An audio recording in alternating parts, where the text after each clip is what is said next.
Pastor ਜੀ ਜੈ ਮਸੀਹ ਦੀ, ਸਾਰਿਆਂ ਨੂੰ जय ਜੈ मसीह की ਮਸੀਹ बेटा। ਦੀ। ਪਾਸਟਰ ਜੀ जय मसीह। ਮੇਰੀ ਟੈਸਟਮਨੀ ਮੇਰੇ ਬ੍ਰਦਰ ਨੂੰ ਲੈ ਕੇ ਆ। जी ਜਿੱਦਾਂ बेटा। ਪਿਛਲੇ 4-5 ਸਾਲ ਤੋਂ ਉਹਦੇ ਇਟਲੀ ਦੇ ਪੇਪਰ ਫਿਲ ਕਰਦੇ ਸੀ, ਕਦੇ ਨਹੀਂ ਸੀ ਨਿਕਲੇ। ਮਤਲਬ हम्म। ਪਤਾ ਨਹੀਂ ਕੀ ਹੁੰਦਾ ਸੀ, ਕੰਮ ਸਟਾਰਟਿੰਗ ਤੋਂ ਹੀ ਬੰਦ ਹੋ ਜਾਂਦਾ ਸੀ।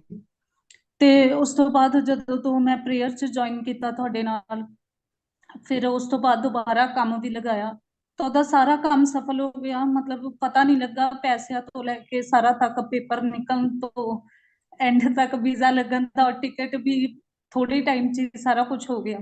ਮੈਂ ਖੁਦਾ ਦਾ ਬਹੁਤ ਧੰਨਵਾਦ ਕਰਦੀ, आमीन ਤੁਹਾਡਾ ਵੀ सारा। ਧੰਨਵਾਦ ਕਰਦੀ ਔਰ ਸਾਰੀ ਟੀਮ ਦਾ ਵੀ ਧੰਨਵਾਦ ਕਰਦੀ।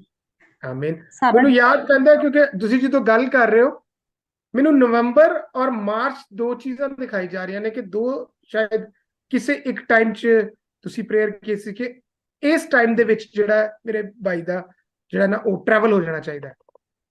ਹਾਂਜੀ, ਨਵੰਬਰ। November you have asked for it right. क्योंकि एकदम मैंने नवंबर दिखाया गया and it was given to me और मैं फोकस नहीं कर पा रहा। Now it's clear.